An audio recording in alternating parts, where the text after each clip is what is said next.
The couple who live at number 69 are ordinary folk with an everyday story. She was depressed, her doctor prescribed tranquilizers, now she's a drug addict. The chairman of Wyeth, the drug company which made her tranquilizer, Ativan, lives in a rather different world in Pennsylvania, USA. Oh, the bastards, aren't they? To put me through bloody hell like this. Yeah, from what I know, I mean, it's been going on for years like this. I mean, they keep prescribing it, and yet people are going through hell, and yet Wyeths are making money out of it. Yet they don't realise actually what we're really going through. Mr. Corscato, perhaps you'd like Sexual television. No, seriously, let's all...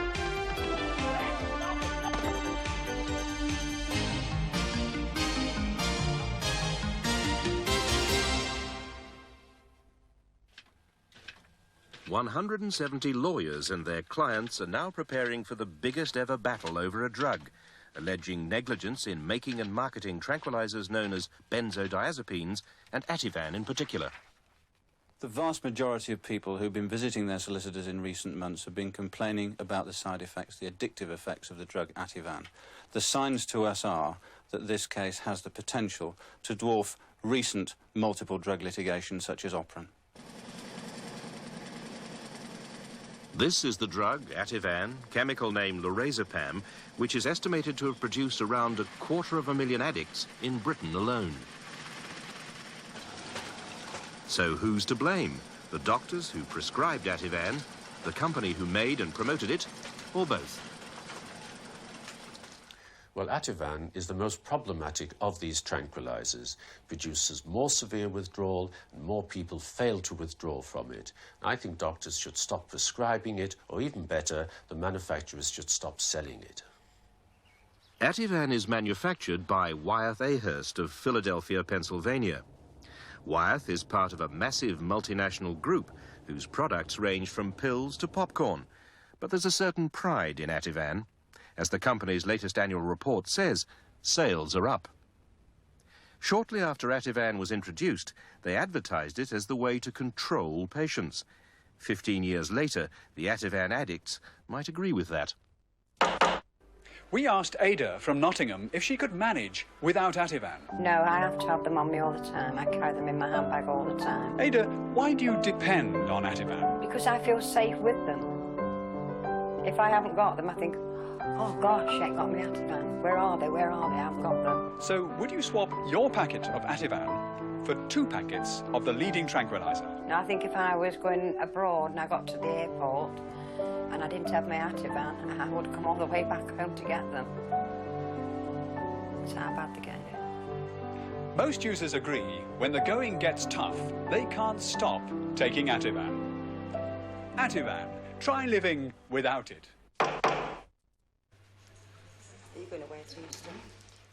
The star of that mock commercial was Ada Nicety. She was prescribed Ativan more than a decade ago, following the death of her first husband. I've been taking Ativan for 11 years. When I took an Ativan, about 10 minutes later, I felt all right. But then gradually, as the Ativan wore off, you began to get these side effects with it. I mean, you can't keep taking one Ativan after another because you'd be doped up walking around in a daze. I would like everyone to know what the withdrawal symptoms are, and I am willing to do it. I will go through it because I want something done about it. The doctors are easy to prescribe the tablets and everything to you, but there is no remedy at all of getting you off the tablets, and I need help, and I think there's thousands of people out there that really need help as well. And I am willing, I will do it myself. I will go through it, although I know what to expect. Ada took her last Ativan at noon one Monday. Well, it's on standby in the viewfinder. I register now. Is that better? Especially if you get... Her second husband, Emile, was shown how to film what happened.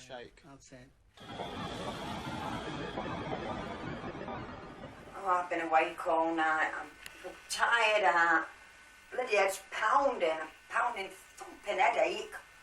Oh, my face went numb. God, is it really worth it? I mean, I'm tired out, though.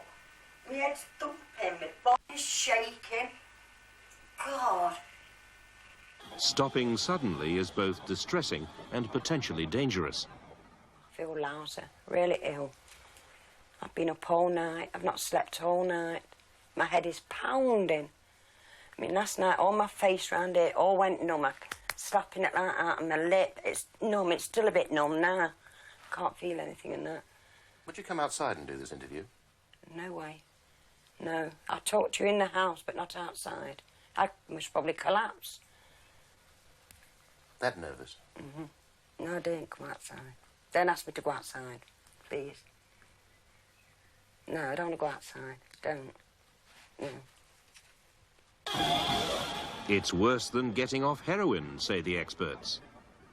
My heart's beating 50 to the dozen like that. Sweat's pouring down my back. Pounding, thumping headache.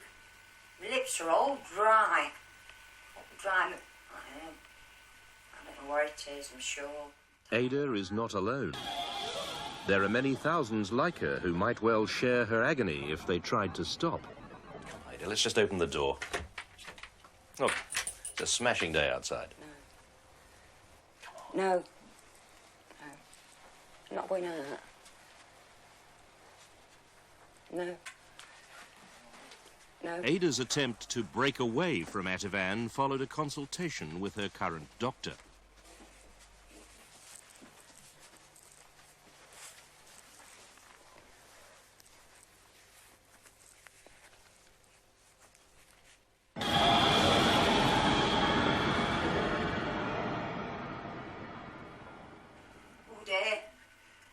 Emil. Oh dear, what shall I do? Emil. Oh dear, what shall I do, Emil? Oh dear. Oh dear. Get a drink of water. You calling doctors then? Oh, I don't know. You better wait till she comes, Emil. Oh dear. Oh dear. By day 4, even the determined Ada had had enough. And I have to go back on it because I know I'm going to get worse and worse and worse. And I just don't want it to happen again. I'm hot, Emil. A bit fresh air. I should most probably land somewhere where I don't want to land. Go really mad and have to go to a hospital or something like that. And I don't want that to happen. Oh dear, Emil.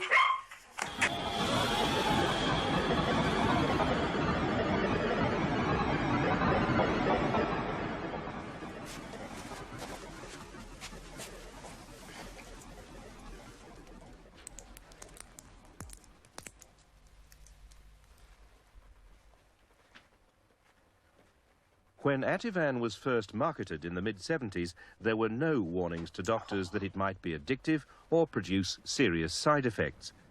But we found in Belgium a research scientist who warned, at a conference run by Wyeth before the drug was on general sale, that a controlled test on 30 patients showed 4 with withdrawal symptoms. One of these patients had taken about 10 milligrams of lorazepam, which was a rather high dosage. And after 10 days, he stopped this drug abruptly. And I think that about 24, 36 hours afterwards, he presented a convulsive crisis, which should be interpreted as a withdrawal symptom. His warning was ignored, but there were to be more warnings from a number of respected sources. Most significantly, in 1980, Dr. Peter Tyrer of Nottingham University reported withdrawal problems with all benzodiazepines and much more serious problems with Ativan, whether taken in high or low dosages. Wyeth, who for 7 years had issued no warnings in the prescription notes, finally took notice. In 1982, the advice to doctors was changed to read, "Avoid long-term use, discontinue gradually." And that advice has never been updated. Professor Malcolm Lader questions even short-term use after another recent test. We've just in the middle of a study which we actually had people on Ativan for 4 weeks because we were using it as a control for something else. We wanted to see what would happen. It's very difficult, even at the end of 4 weeks, to have an uneventful withdrawal, so we've stopped doing that. And I think it should not be used even for 4 weeks. Bernard Canavan is the American chairman of Wyeth Ahurst, makers of Ativan. He lives in some style in an exclusive suburb of Philadelphia. We caught up with him at his golf club. He declined to be interviewed on the grounds that his busy schedule wouldn't allow it. But there were important questions to ask him on behalf of sufferers like Ada. Hi, my name is Roger Cook from Central Television in Britain. I'm here to talk to you about Ativan. I said, get off the golf course. Get off this golf course. Get off this golf course. I'm here to talk about Ativan. Get off this golf course. Would you let the microphone go, Get please? off this golf course. This is Why? private property. Yeah, but this is a very important subject. There are a lot of patients who are suffering, having taken Ativan, marketed by your company, long after it would seem you knew there were real problems with it. Bugger off. Bugger off. Bugger off, or you've still got the chance. Why? Bugger off. No, no, no. Put the golf Get club... off for me. I want you to explain to us Get the hell off Leave of the golf club alone. Get the hell out of here. I want you to explain to me, on behalf of thousands of patients in Britain. Get the hell off here. Back in England, the lawyers prepare their case. Already they speak for thousands of people who believe they're hooked on benzodiazepines, and especially on Ativan. Essentially, we think this is what's called a warnings case. We should be looking at what the drug companies knew and when they knew it, or what they should have known and when they should have known it. We have to go back over the years that this drug has been on the market. We have to look at what is sometimes called the state of the art, how the manufacturers, the pharmaceutical industry, learned the propensities of this particular drug and other drugs like it. The number of people that are involved so far would indicate that this is the kind of litigation that will not go away, and if a sensible compromise can't be worked out, then I feel it inevitable that we will be going to court. Obviously, one hopes that as the legal system develops and as society realises through cases like thalidomide all those years ago and Operan more recently, that the system really needs to move with the times so that people, little people, individuals who want their compensation justifiably against the large multinationals don't have to wait for years and years. Ada might become the lawyer's test case. Like many addicts, she's been hoarding Ativan, but of course she could only get it via her doctor. My doctor prescribed me tablets because I couldn't sleep. You've got confidence in your doctor.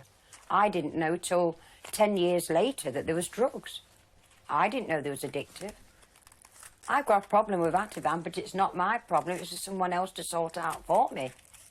It is not my problem. I mean, the doctors put me on it. They should sort it out. When we finally persuaded Ada to show us her hoard of Ativan, she had 6 years' supply, though since last December, the government recommendation has been that patients should only be given 4 weeks' supply at a time. Ada's hoard was built up from repeat prescriptions without the doctor seeing her. Then Ada's lawyer asked for her case notes. I lost all faith in Dr. Rangwani because that morning on Monday, August the 10th, as I say, I phoned up the receptionist for my prescription. She put me through to the doctor, and the doctor turned around and says, "I'm sorry, Mrs. Nisty, no more Ativan." Armed with Ada's Ativan hoard in a carrier bag, we went to see her former doctor. As well as the makers, doctors also face legal actions, in their case for failing to heed the warnings about Ativan. My name's Roger Cook from Central Television. I wanted to speak to you about your ways of prescribing Ativan. Oh, I don't prescribe anymore now. But you had been prescribing it for some people for as long as 11 years. Everyone is prescribing. I'm not the only one to prescribe. But as far ago as 1984, it was known that there were very serious problems with it. Yes, since then I started decrease and disguise the patients. No, you didn't, because Mrs. Nicety, for example, was prescribed it until a few weeks ago when there were threats of legal action, and you only stopped then. No, I wanted so many times. According to Mrs. Nicety, you didn't, and I wouldn't say that this was entirely responsible, would you? Look, this is the kind of pills you've been prescribing for her. Because it has been known for many years that there have been problems, and by 1984 there was an enormous amount of evidence that it was dangerous. I'm quite aware of the facts, and I always warn my patients, and it's not, it's up to patients. If they still want it, it's their responsibility. As this leading article in the General Practitioner confirms, doctors often blame patients for their Ativan problems. Despite their addiction, they're apparently expected not to ask for more. The article also warns doctors that up to 1,000 may be sued for the way they prescribed the drug, and that repeat prescriptions without consultation are unjustified and legally dangerous. Over the past month, we've conducted a survey amongst more than 500 Ativan addicts. Asked if their doctors had given long-term repeat prescriptions without consultation, 88% said yes, and only 12% said no. One woman who took part in the survey had just been given 3 months' supply on a repeat prescription without her doctor seeing her. Following severe postnatal depression, Anne Broomfield has been on tranquilizers for 15 years, and Ativan, in particular, for 6. The withdrawal symptoms are so dreadful, they're so terrifying, and the fear is the worst. What are those symptoms like, the withdrawal symptoms? They're so awful because you think you're going mad, and the fear is so... It's so hard to describe it. You are so terrified. You can't bear to be on your own. And you really think you are going mad. And when you tried to come off, were you given any support by anybody? 2 years ago, I tried to come off them. I saw my doctor. And I used to see him every fortnight. And I got down to three halves. And he was quite helpful. But what did he tell you in the end? In the end, he said, you'll have to stay on them until a substitute comes up. Dr. Pierce, my name's Roger Cook from Central Television. I'm here to ask you about your Ativan prescribing habits. Why have you been prescribing it for Mrs. Broomfield? Mrs. Broomfield, it was first prescribed by a psychiatrist and was she'd been under the continuous care of the psychiatrist, and she's been asking you to get her off it, desperately. And she has succeeded with my help in getting it down to about 1/10 of what it was originally. This may be the case, but you should have got her off it. You know it's an addictive drug, don't you? It is a very difficult drug to get anyone off, and I have been doing my best. She says that you've been actually saying, give up, you'll be on it forever until they discover a cure, stick with it. That is nonsense. What do you think she's going to do now? What do you think the hope for her is? And why are you continuing to prescribe when the recommendation now is that it should only be prescribed for 4 because weeks? if I stop them now, she would have an acute bout of anxiety and not be able to cope. We have tried just stopping it, and she gets extremely anxious about it. Dr. Pierce's dilemma is one facing doctors all over the country. But in his case, and remembering the warnings about stopping Ativan suddenly, there was to be a twist in the story. Well, he rang me, and he said I must stop the filming of this interview, otherwise there'll be no Ativan, I'll have to get another doctor. You wrote it down, what he said? Yes. He said, I've done my best, and I'm still trying to help you. Was he? Well, no, because I haven't seen him for about 3 months. And the last time, he just said I'll have to stay on them until a substitute. You're obviously frightened of doing this interview, aren't you? Yes, I'm terrified. Terrified. And to you, stopping Ativan like that is a real threat? I couldn't live without Ativan. I'm desperate to get off them, but I can't live without them. Because I can't do it on my own, I need help. With an estimated 250,000 British addicts to Ativan, what can be done for them and how can they be got off? It's extremely hard work, both for the patient and for myself. The patients suffer a great deal. They're constantly in contact. They come back. They take a year to treat. And it's a lot of very hard work.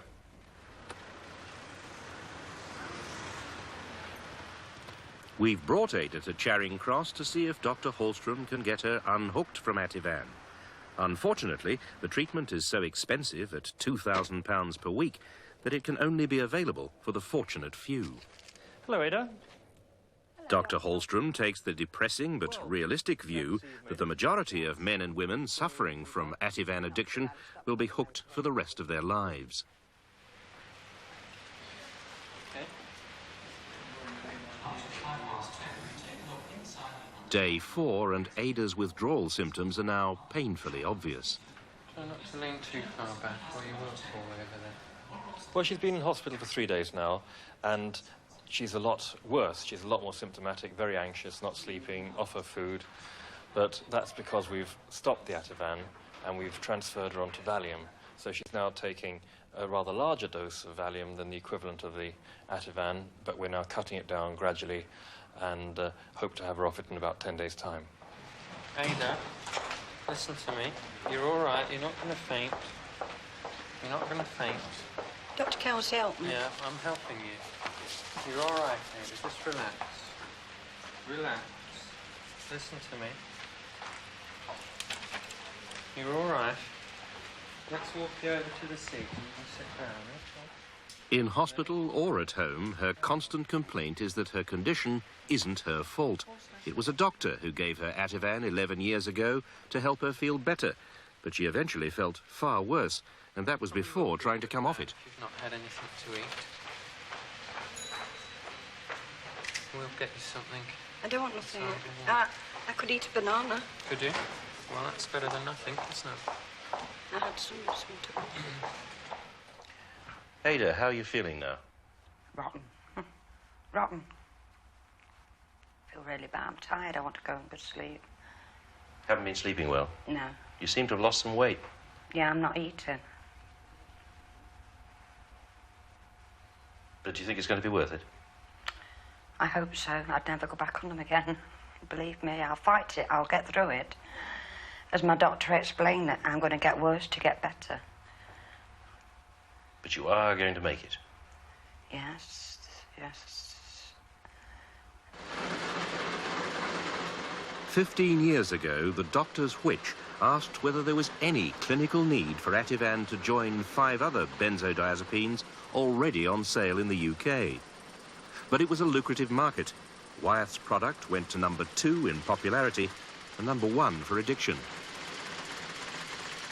I think that an ethical company like Wyeth, and they are an ethical company, it is not in their interest, in their public image as an ethical company, to continue to be associated with a compound of this sort which is causing these problems. There are alternatives, like even Valium or any of the others, which are safer and give less problems.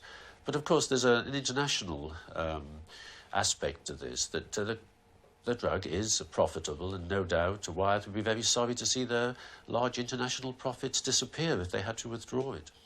Well, that is profits before patients, isn't it? In a way, yes. I think that's so. The question is, when does the balance tip to the point where the drug should be withdrawn? I would argue that that point has now been reached, and no doubt Wyeth would argue the opposite.